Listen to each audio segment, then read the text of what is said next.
no, pasé, hombre.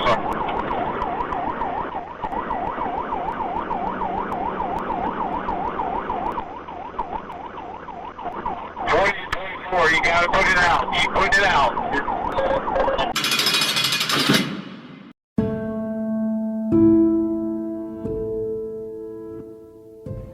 Folks, welcome back to another episode of The Fallen Badge. Today's episode, we're going to look at the murder of Officer Lee Barta, Binghamton Police Department, New York. Officer Barta, he was 29 years old. Now, he had 4 years with the Binghamton Police Department. Now, he had been a United States Marine. Now, previous to working with Binghamton, he'd been a Broome County Sheriff's Deputy. Now, he had a wife who was pregnant with their third child. They had a son and a daughter. Now, that third child would be born about 8 months later. It would be a son. Now, Binghamton, New York, it's right there near the Pennsylvania border. The population at the time of this event was somewhere around 35,000 people, I guess. Small town. I'd call it a small town. Now, it's August 3rd, 1995. Everybody remembers that day. Two things about that day. One, how hot it was. Two, that Officer Barta died. Now, ordinarily, he was working a two-man car, and he worked the 3 to 11 shift. But now they had a little detail, and Officer Barta was pulled away from his partner to go on this little detail. Now, this little detail involved Officer Barta and 3 other officers. They were supposed to look for and arrest a 19-year-old fella who was wanted on a arrest warrant. He had been working a work release program, so he was outside the prison. And he decided, I guess, he didn't want to go back to the prison, which is not a smart thing to do, but then again, when you're 19, you make a lot of bad decisions. Now, he was in on a burglary charge, so burglary is a felony, but it's not like it's a bad felony like maybe a murder or a robbery, something of that sort. Now, they got a phone call, police did, that suspect might be at a house on Liberty Street, 125 Liberty. According to the caller, the suspect had been seen sitting out on the porch there. Now, I take it from the description of this house, which is no longer standing, that had been converted into several apartments. So the 4 officers get to the house. Officer Barta and 1 officer go inside, and the other 2 are outside. Now, it's a 2-story house. Now, I did see some other information from another resource that said that there was actually a total of 6 officers on this detail, 2 in the front, 2 in the back, and 2 went in the house. In any event, Officer Barta and that second officer going through the house looking for the suspect. Now, the resource material varies on another fact, and that is exactly where the suspect was located in the house. I've got some of it says the shooting's going to occur on the 1st floor. Other resource material says it happened on the 2nd floor. Whichever case it was, the rest of the story's pretty well the same. They go into a room to check through it, and the suspect pops out of a closet, and he's armed with a pistol, and he comes out firing. This is such a waste. Go through all these changes. Over a couple more weeks, he'd have stayed extra in prison for ducking out on his job, and he's gonna take it all the way to murder. Now, the first shot, it missed. Second shot, it missed. Now, the next 2 shots hit Officer Barta. Don't know where he was hit. No information on that.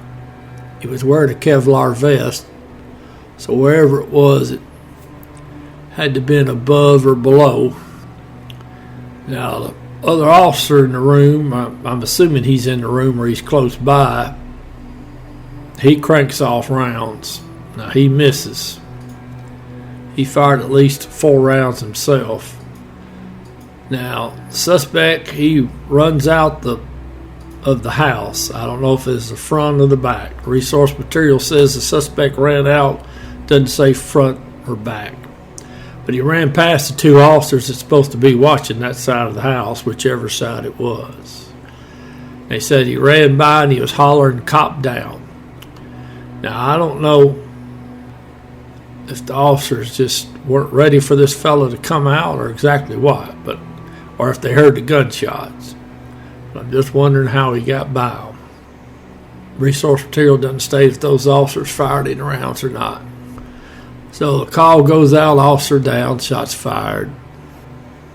Now, it being a smaller town, other jurisdictions responded as well as Binghamton's police department. So now they had somewhere around 150 officers or so that were in the area looking for the suspect. Now, evidently there was some harsh feelings towards the police over here in this Liberty Street area. And it's taken a few hours and they hadn't found him yet. Well, it gets to be about 7 hours and they get a phone call. Now, it turns out the suspect, he ran down the street. He only went about a block and he ducked into a house on Frederick Street. Frederick Street intersects with Liberty. Anyways, so they send police over there. I'm assuming the TAC unit. Don't know. They located the suspect in the basement. Somehow or another he got loose and he got all the way up to the 2nd floor. Now, he got up there and the suspect turned the handgun on himself and he killed himself. Now, I tell you, that suspect, I just don't understand. He's just young and foolish.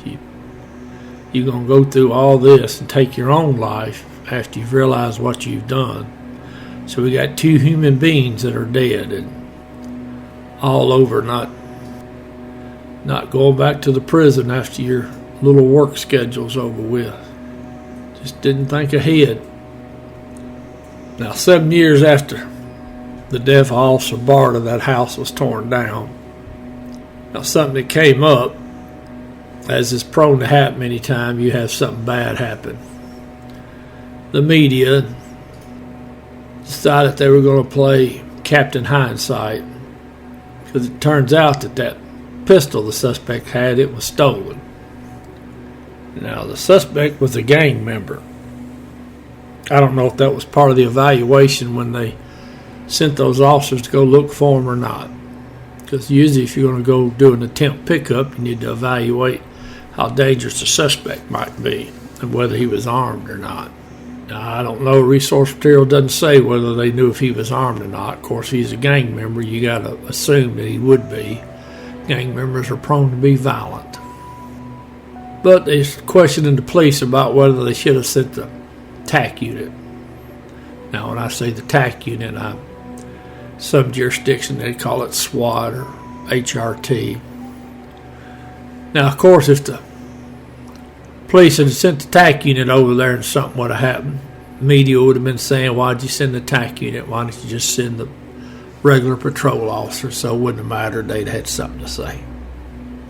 But if I'm evaluating that, and there's nobody more careful about doing attempt pickups than I was, so I sure didn't want to put myself and the officers I worked with or who worked for me, I don't want to put them in any more danger than they had to be, and we were always going to be careful. But I think 6 police officers was plenty. I don't see anything they did wrong.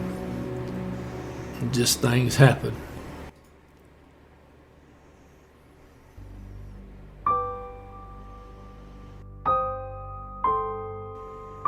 Officer Lee E. Barta.